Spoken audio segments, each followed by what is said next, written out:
পথ দেখে পথ দেখায় এই স্লোগানকে সামনে রেখে ভিওডি বাংলার আয়োজিত অনুষ্ঠান রাজকথনে আপনাদের স্বাগত জানাচ্ছি আমি জামিল হোসেন। বরাবরের মতো বেশ কিছু সমসাময়িক বিষয় নিয়ে আজকে আমরা কথা বলবো। আমাদের অতিথি হিসেবে রয়েছে আজকে গণ অধিকার পরিষদের সিনিয়র সহ সভাপতি ফারুক হাসান। ভিওডির রাজকথনে আপনাকে স্বাগতম। কেমন আছেন? আলহামদুলিল্লাহ। শুরুতেই আমরা জানতে চাচ্ছি আপনি রাজনীতিতে কিভাবে আসলেন এবং কার অনুপ্রেরণা এসেছেন? ধন্যবাদ আপনাকে। রাজনীতিতে আসলে কার অনুপ্রেরণায়, এটা কারো অনুপ্রেরণা আমার খুব একটা কাজ করে নাই। দেশ ও জাতির আকাঙ্ক্ষা থেকেই মূলত আসলে রাজনীতির মাঠে আসা। আমরা রাজনীতি শুরু করি ঢাকা বিশ্ববিদ্যালয়ে যখন আমরা ভর্তি হই।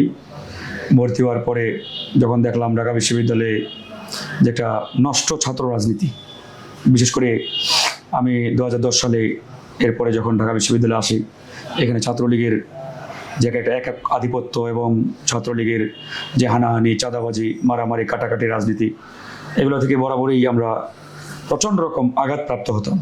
এবং সেখান থেকে আসলে চিন্তা করতাম যে আসলে এই রাজনৈতিক সংস্কৃতি থেকে পরিত্রাণের উপায়টা কি, উত্তরণের উপায়টা কি, নাকি এরকম চলতেই থাকবে। তো সেখান থেকেই আমাদের চিন্তাভাবনা। অনেক সময় আমাদেরকে ছাত্রলীগ বাধ্য করতো বিভিন্ন তাদের মিটিং, মিছিল, সভা সমাবেশে যেতে। আসলে আমরা নিরুপায় হয়ে যেতে বাধ্য হতাম তাদের মিটিং মিছিলে। তো এরকম চলতে চলতে রাজনীতিতেও শিখছি, জানছি, দেখতে পাচ্ছি, অভিজ্ঞতা হচ্ছে। ধীরে ধীরে রাজনীতিতে আমাদের পদার্পণ হচ্ছে। এরপরে আমরা যে ঐতিহাসিক কোটা সংস্কার আন্দোলন শুরু করি, এই আন্দোলন শুরু করার পর থেকেই মূলত আনুষ্ঠানিকভাবে রাজনীতির মাঠে আসা আর কি। এর আগে আসলে আমার রাজনীতিতে আসা বা রাজনীতি করার কোনো ইচ্ছা ছিল না। আমার ছোট থেকে একটা ড্রিম ছিল, আমি আপনার প্রশাসনে যাব, অ্যাডমিন ক্যাডার হওয়ার একটা ছোট থেকেই স্বপ্ন ছিল। আমি যখন স্কুলে পড়াশোনা করি, ওই সময় আমাদের পাশের গ্রামেরই দুইজন আমার খুব কাছের বড় ভাই, তারা রাজশাহী ইউনিভার্সিটিতে পড়াশোনা করতো। তাদেরকে দেখে মূলত অনুপ্রাণিত হতাম। অত্যন্ত মেধাবী ছিল তারা।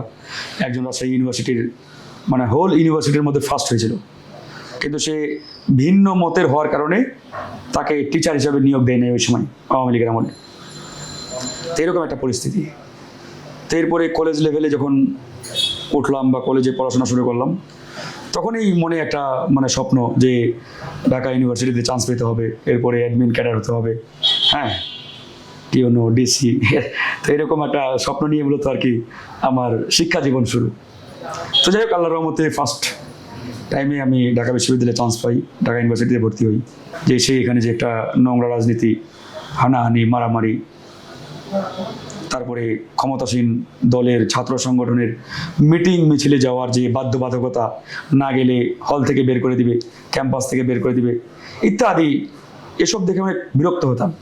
তারপরেও এত সংকট সমস্যার মধ্যেও পড়াশোনার কোনো গাফলতি আমরা রাখতাম না। বিশেষ করে আমি যেহেতু গ্রাম থেকে উঠে আসছি, মধ্যবিত্ত পরিবারের সন্তান, সবসময় চিন্তা করতাম পরিবারের স্বপ্ন পূরণ করতে হবে। যতই সমস্যা থাকুক, বাধা থাকুক, বিপত্তি থাকুক, বাবা মা, পরিবার, আত্মীয় স্বজন, এদের একটা বড় স্বপ্ন আমাদেরকে নিয়ে। বিশেষ করে আমি যেহেতু বাংলাদেশের সর্বোচ্চ বিদ্যাপীঠে পড়াশোনা করি, তো ওদের সেই স্বপ্ন বাস্তবায়নের লক্ষ্যে পড়াশোনাটা ঠিক রাখতাম। হ্যাঁ, তো পড়াশোনা তো ভালোভাবেই প্রস্তুতিও নিচ্ছিলাম যে আসলে তো আমি আমার লাইফে ফার্স্ট বিসিএস পরীক্ষা দেব, ওটা আর দেওয়া হয় নাই আন্দোলন সংগ্রামের কারণে। প্রথমে আমি 2018 সালে 17 সালের শেষের দিকে বোধহয় ফর্ম পূরণ করলাম বিসিএস দেওয়ার জন্য। প্রস্তুতিও ভালো ছিল। তারপরে আন্দোলন শুরু হলো আমাদের। আন্দোলন করার কারণে মামলা হলো, জেলে গেলাম, রিমান্ডে গেলাম। এরপরে তার আসলে সুযোগ নাই। এরপরে আনুষ্ঠানিকভাবে আসলে রাজনীতিতে আসা। এরপরে চিন্তা করলাম, যাক, অনেক মানুষ তো আসলে দেশ ও জাতির কল্যাণে অনেক স্যাক্রিফাইসই করে। 71-এ অসংখ্য মানুষ জীবন দিয়েছে দেশকে স্বাধীন করার জন্য। এরপরে অসংখ্য মানুষ গণতন্ত্রকে ফিরিয়ে আনার জন্য জীবন দিয়েছে। আমরা না হয় আমাদের কেরিয়ার বিসর্জন দিলাম এদেশের গণমানুষের কল্যাণে কাজ করার জন্য, মানুষের অধিকার প্রতিষ্ঠার জন্য। সেই থেকে মূলত আমাদের ওই একাডেমিক কেরিয়ার বা প্রফেশনাল কেরিয়ারের চিন্তা বাদ দিয়ে টোটালি রাজনীতিতে আমাদের পদার্পণ। এরপরে রাজনীতিতে ইনভলভ। তারপর তো আমরা নিজেরাই দল গঠন, আজকের এই গণ অধিকার পরিষদ। রাজনীতি কেন করছেন? উদ্দেশ্য কি? দেখুন, রাজনীতি আসলে বর্তমানে যেভাবে জনগণ ভাবছে বা যেভাবে এই রাজনীতিকে জনগণের সামনে আমরা উপস্থাপন করছি বা করা হয়েছে, এটা আসলে রাজনীতি না। রাজনীতি মানে হচ্ছে আপনি জনগণের কল্যাণে কাজ করবেন, জনগণের অধিকার আদায়ে কাজ করবেন, জনগণের অধিকার আদায়ে লড়াই করবেন, সংগ্রাম করবেন, এটার নাম ওই রাজনীতি, যেটাকে বলে রাজার নীতি। কিন্তু বাস্তবিক অর্থে বর্তমানে বাংলাদেশে যেটা চলছে, এটাকে আসলে কোনো অ্যাঙ্গেল থেকেই জনগণের কল্যাণের রাজনীতি বলার খুব একটা সুযোগ নেই। এখন রাজনীতিটা হয়ে গেছে আসলে একটা ব্যবসার হাতিয়ার, বিজনেস। যারা রাজনীতি করছেন তাদের অধিকাংশ মনে করছেন এই রাজনীতিতে আমি যতটুকু ইনভেস্ট করব, ক্ষমতার চেয়ার পেলে ঠিক তার ততটুকুই আমি এখান থেকে বেনিফিট বা প্রফিট আদায় করব। এই যে ধরেন যারা জনপ্রতিনিধি হয়, সেটা ইউনিয়ন পরিষদ হতে পারে, উপজেলা পরিষদ হতে পারে, এমপি হতে পারে, মন্ত্রী হতে পারে, হোয়াটএভার, এরা কেউই, সবার কথা বলবো না, মানে অধিকাংশ জনগণের কল্যাণের কথা চিন্তা করে রাজনীতি করে বা করেছে বলে আমার কাছে মনে হয় না।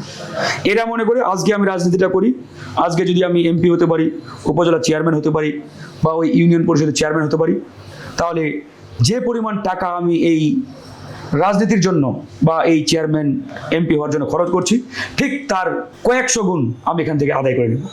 তো এটার নাম তো রাজনীতি না। আমরা ইতিহাস থেকে যখন জানি, ওই ব্রিটিশ আমল থেকে বা পাকিস্তান আমলে বা ওই 90-এর পূর্বেও যারা রাজনীতি করতেন, এরা কিন্তু নিজেদের বাপের জায়গা জমি অনেকেই বিক্রি করে মানে একবার নিঃস্ব হয়ে গেছেন রাজনীতির পিছনে দৌড়াতে। ওরা আসলে সঠিক রাজনীতিটা করতেন। কিন্তু 90-এর পর থেকে রাজনীতির চরিত্রটা আমরা পাল্টে দিয়েছি। রাজনীতির যে বৈশিষ্ট্য, এটা টোটালি পাল্টে গেছে। এখন রাজনীতিটা একবারেই একটা বিজনেস, একটা ব্যবসা। যারা রাজনীতি করছেন এরা শুধুমাত্র নিজেদের প্রফিট, নিজেদের বেনিফিটের জন্যই মূলত রাজনীতিটাকে তাদের মতো করে সাজিয়ে নিচ্ছেন। গণ অধিকার পরিষদের সাথে কেন জড়ালেন? দেশে তো আরও রাজনৈতিক দল ছিল। গণ অধিকার পরিষদ তো আমরা নিজেরাই প্রতিষ্ঠা করেছি। এটা আমাদের প্রতিষ্ঠিত রাজনৈতিক দল। অনেক রাজনৈতিক দল রয়েছে, তবে আমরা মনে করেছি যে এই গতানুগতিক রাজনৈতিক দলগুলোর বাইরে আসলে জনগণের আকাঙ্ক্ষা বাস্তবায়ন করতে পারবে এরকম রাজনৈতিক দল আমাদের প্রতিষ্ঠা করতে হবে। কারণ বাংলাদেশে যে রাজনৈতিক দলগুলো রয়েছে, এরা মোটা থেকে যদি বলেন বিএনপি, জামাত, আওয়ামী লীগ, জাতীয় পার্টি। বিএনপি এবং আওয়ামী লীগ তো একবারে ডিরেক্ট পাওয়ারে ছিলেন। তাদের সাথে জোটবদ্ধ হয়ে জাতীয় পার্টি এবং জামাত ইসলাম বেশ কয়েকবার ক্ষমতায় ছিলেন। তা আলটিমেটলি জনগণের যে আকাঙ্ক্ষা, সেই আকাঙ্ক্ষা কিন্তু শতভাগ তারা বাস্তবায়ন করতে পারেন নাই। তো যেহেতু পারেন নাই, আমরা বুঝতে পেরেছি যে আসলে এই ধারার রাজনীতি দিয়ে বা এই সিস্টেমের মধ্য দিয়ে জনগণের আকাঙ্ক্ষা বাস্তবায়ন সম্ভব নয়। সেই জায়গা থেকে আমরা যেহেতু সবাই তরুণ ছিলাম এবং আমাদের সাথে যারা রাজনীতিতে উঠে আসছেন, এদের অধিকাংশই গ্র্যাজুয়েট, পোস্ট গ্র্যাজুয়েট করা বিভিন্ন পাবলিক বিশ্ববিদ্যালয়, কলেজ থেকে। সুতরাং সেই জায়গা থেকে আমরা চিন্তা করেছি যে আমাদের সাথে যে এক ঝাঁক তারুণ্য রয়েছে, এই তারুণ্যের সম্মিলিত প্রচেষ্টার মাধ্যমে আমরা যদি একটি নতুন রাজনৈতিক প্ল্যাটফর্ম গড়ে তুলতে পারি, একটি নতুন রাজনৈতিক দল প্রতিষ্ঠা করতে পারি, তাহলে হয়তো আমরা এদেশের জনগণের কল্যাণে জনগণকে আমরা নতুন কিছু দিতে পারবো এবং জনগণের সেই আকাঙ্ক্ষা আমরা বাস্তবায়ন করতে পারবো। নির্বাচন নাকি সংস্কার, কোনটা আগে চাচ্ছেন? দেখুন, এটা আসলে এভাবে বলাটা বা উত্তর দেওয়াটা কোনোটাই ঠিক হবে না যে প্রয়োজনীয় সংস্কার শেষে নির্বাচন দিতে হবে। সেই প্রয়োজনীয় সংস্কারটা কি, সেটা কতদিন লাগবে, সেটা নিয়ে ডিবেট হতে পারে, আলোচনা হতে পারে। এটা নিয়ে আমরা আলোচনা করছি। সরকারের সাথে একাধিক মিটিং হয়েছে।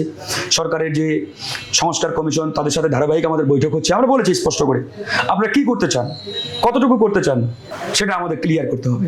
ইতিমধ্যে সরকার প্রধান কিন্তু স্পষ্ট বলে দিয়েছেন যে আপনারা যদি ছোট পরিসরে সংস্কার চান, তাহলে ডিসেম্বরের মধ্যে নির্বাচন। আর যদি বড় পরিসরে সংস্কার চান, তাহলে আগামী বছরের জুন জুলাইয়ের দিকে নির্বাচন। স্পষ্ট। এখন এই সংস্কার করার জন্য তারা একটি জাতীয় ঐক্যমত্য কমিশন করেছেন। এই কমিশন ইতিমধ্যে আমাদের কাছে সংস্কার প্রস্তাবনাও পাঠিয়েছেন। এখন আমরা তাদের সংস্কার প্রস্তাবনার আলোকে উত্তরও দিয়েছি, এটা নিয়ে বৈঠকও হয়েছে। এখন জাতীয় ঐক্যমত্য কমিশন যদি আমাদের জানায় যে এই রাজনৈতিক দলগুলোকে আমরা সংস্কার প্রস্তাবনা পাঠিয়েছিলাম, তারা যে উত্তর দিয়েছে, এই উত্তরের পরিমাণটুকু ছোট নাকি বড়, তারাই বলুক। আমরা তো আমাদের জায়গা থেকে উত্তর দিয়ে দিয়েছি। তারা যদি বলে যে আপনারা সম্মিলিতভাবে যে উত্তরটা দিয়েছেন এটার পরিমাণটা ছোট, তাহলে ডিসেম্বরের মধ্যে নির্বাচন হবে। আর যদি তারা বলে যে না, উত্তরটা একটু বড় বা আপনাদের সংস্কার প্রস্তাবনা বড়, তাহলে আগামী বছরের মাঝামাঝি হবে। এটা তো প্রধান উপদেষ্টার বক্তব্য ক্লিয়ার। এটা নিয়ে ধোঁয়াশা তৈরি করা, ওই সংস্কার আগে নাকি নির্বাচন আগে, এগুলো আসলে স্রেফ নির্বাচনকে ডিলে করা বা বিলম্বিত করার একটা পায়তারা। এটা আসলে অশুভ চিন্তা বলে আমি মনে করি। আমরা একবারে পরিষ্কার গণ অধিকার পরিষদের অবস্থান, আমরা প্রয়োজনীয় সংস্কার শেষে নির্বাচন চাই। সেই প্রয়োজনীয় সংস্কার কি, সেটা ইতিমধ্যে আমরা সরকার এবং নির্বাচন ওই সংস্কার কমিশনকে জানিয়েছি। তারা সেটির উত্তর যথাযথভাবে আমাদের জানিয়ে দিলে আমরা ক্লিয়ার হয়ে যাব। এখন বল তাদের কোর্টে, সুতরাং তাদেরকে জানাতে হবে।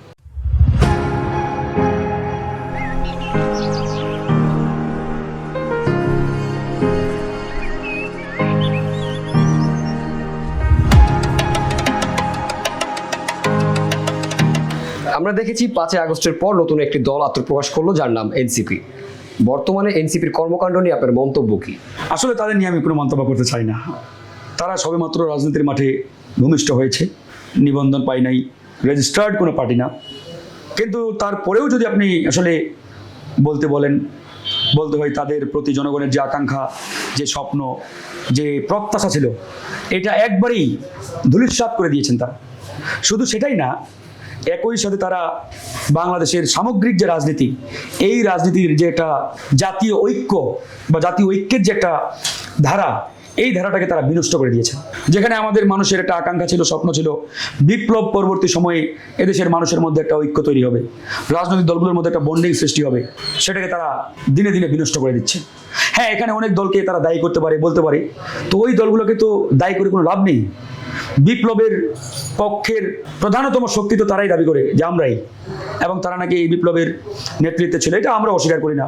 তারা যেহেতু ব্যানারের সামনে ছিল, আমাদের সকলের সম্মিলিত প্রচেষ্টার মাধ্যমে আমরা এই বিপ্লব ঘটিয়েছি, তো তারা যেহেতু নেতৃত্ব দিয়েছে, সুতরাং তাদের দায়বদ্ধতার জায়গাটা সবচেয়ে বেশি। তাদের কাছে জনগণের চাওয়া, প্রত্যাশা, ডিমান্ড অনেক বেশি। বাট তারা জনগণের সেই ডিমান্ড, প্রত্যাশা আজকে কতটুকু বাস্তবায়ন করতে পারছে? আজকে তাদের নামে নানাবিধ দুর্নীতি, চাঁদাবাজি, টেন্ডারবাজি, অসংখ্য নিউজ। তারা বলতে পারে ভাই অন্য দলগুলো, হ্যাঁ অন্য দলগুলো করে বিধায়িত জনগণ অন্য দলগুলোর বিষয়ে বলে না। জনগণ তোমাদের দিকে কেন তাকিয়ে থাকবে? বিকজ তোমরা বলেছো আমরা নতুন বন্দোবস্তের রাজনীতি করতে চাই, আমরা নতুন ধারা রাজনীতি করতে চাই, আমাদের এখানে চাঁদাবাজি থাকবে না। তাহলে তুমি চাঁদাবাজি থাকবে না বলার পরে যখন চাঁদাবাজি করো, তার মানে বুঝতে হবে তুমি ওই দলগুলো থেকেও জঘন্য, ঠিক না? তো সেই জায়গা থেকে ওদের কাছ থেকে জনগণের যে প্রত্যাশা, যে ডিমান্ড ছিল, এটা একবারে ফিকে হয়ে গেছে। ওদের মাধ্যমে বাংলাদেশে আর নতুন কোনো স্বপ্নের বাস্তবায়ন হবে বলে এদেশের জনগণ মনে করে না। শুধু চাঁদাবাজি, টেন্ডারবাজি সেগুলোতে সীমাবদ্ধ থাকলেই হতো। তারা এমন কিছু জঘন্য কাজ করেছে যেটা আসলে আমাদের স্বাধীনতা, সার্বভৌমত্বের জন্য হুমকি। বিশেষ করে তারা নিষিদ্ধ ঘোষিত সংগঠনের নেতাকেও বিভিন্ন রাষ্ট্রীয় পদে পদায়ন করেছে। আপনারা ইতিমধ্যেই দেখেছেন যে ঢাকা উত্তর সিটি কর্পোরেশনের যে প্রশাসক মোহাম্মদ এজাজ, এই এজাজ একটা নিষিদ্ধ সংগঠনের নেতা ছিলেন, হিজবুত তাহরির।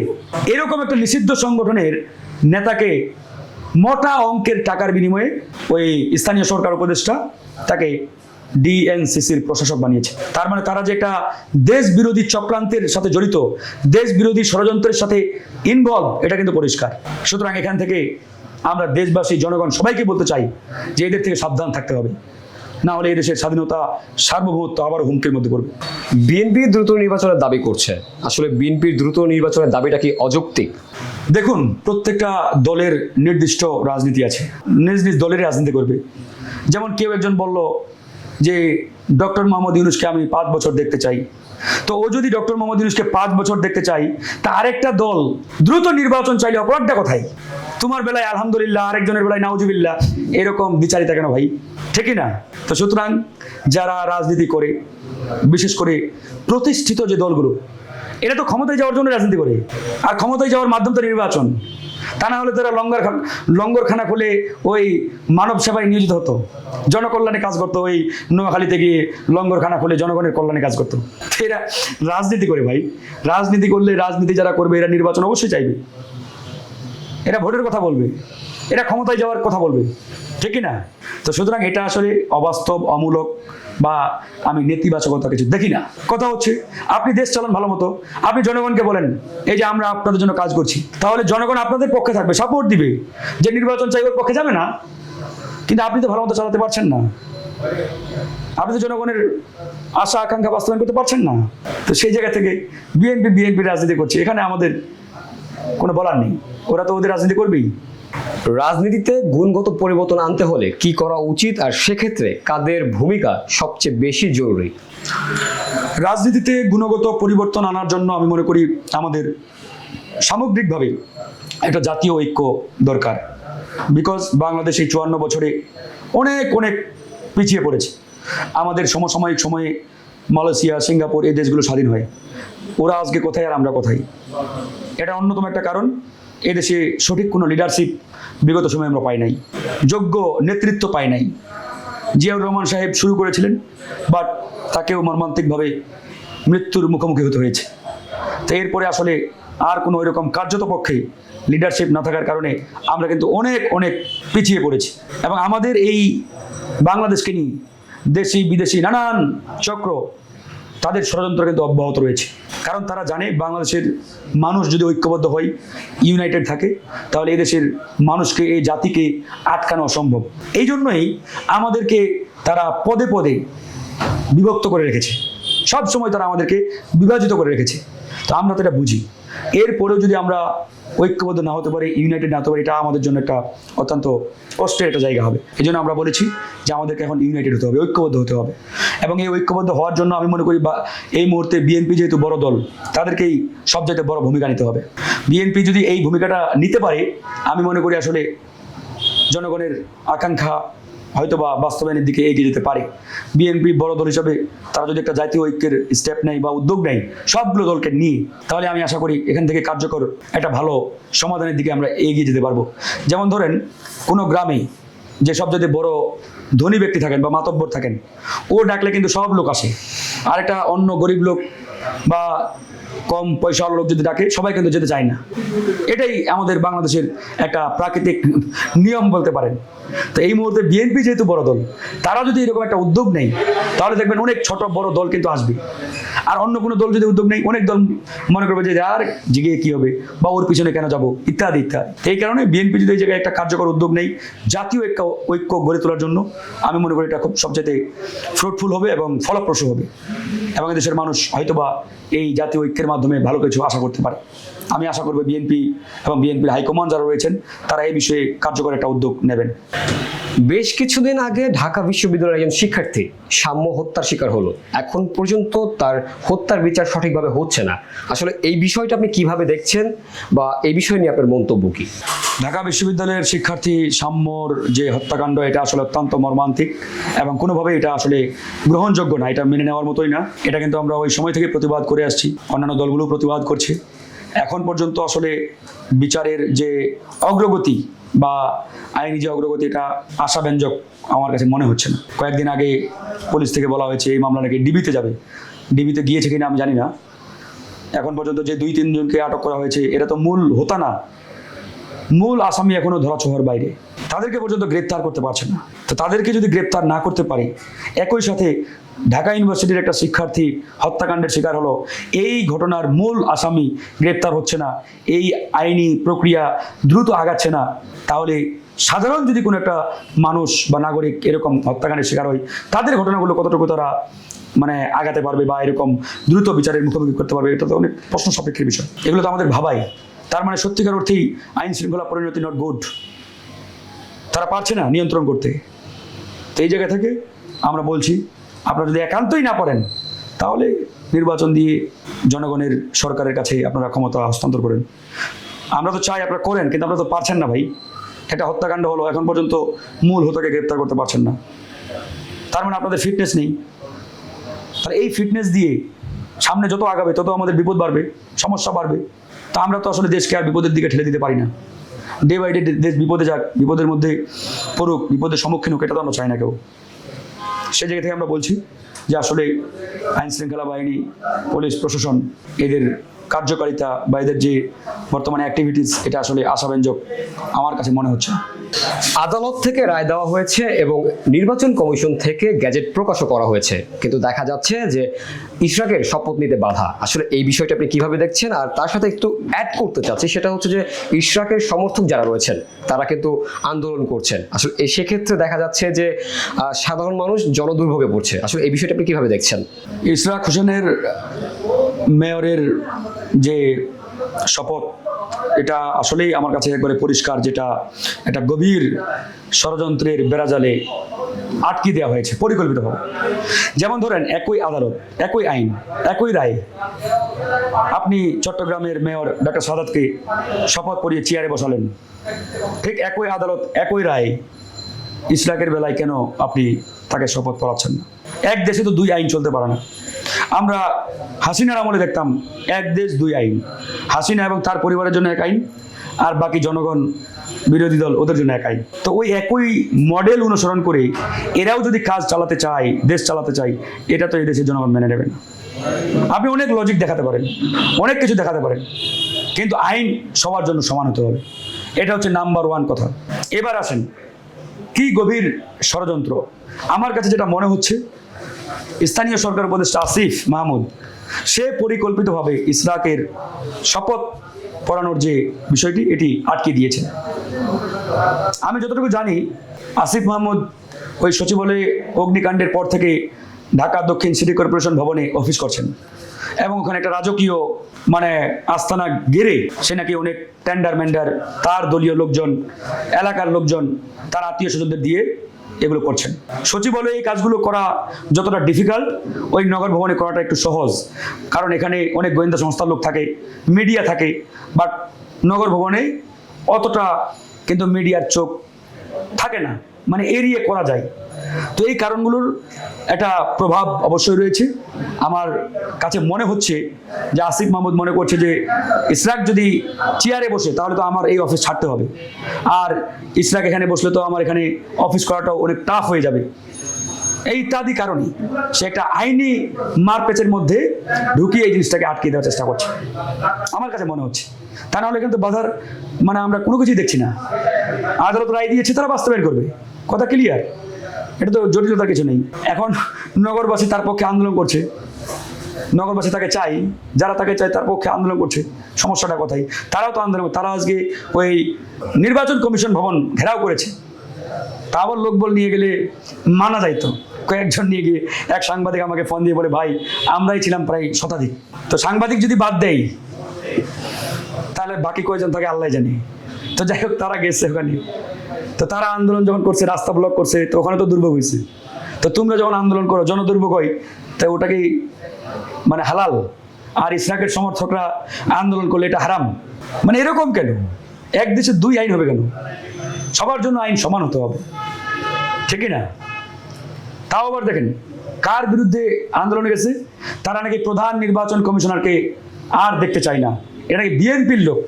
আমি বললাম, এই নির্বাচন কমিশন গঠন করেছে বর্তমান অন্তর্বর্তীকালীন সরকার, ডক্টর মোহাম্মদ ইউনূস। তা তোমরা যদি এই ইলেকশন কমিশন পুনর্গঠন চাও, তোমাদের সবার আগে এই অন্তর্বর্তীকালীন সরকারকে পুনর্গঠন করার দাবি তোলা উচিত, এবং এই দাবিতে যমুনায় যাওয়া উচিত। কারণ এই সরকারই তো এই নির্বাচন কমিশন গঠন করেছে।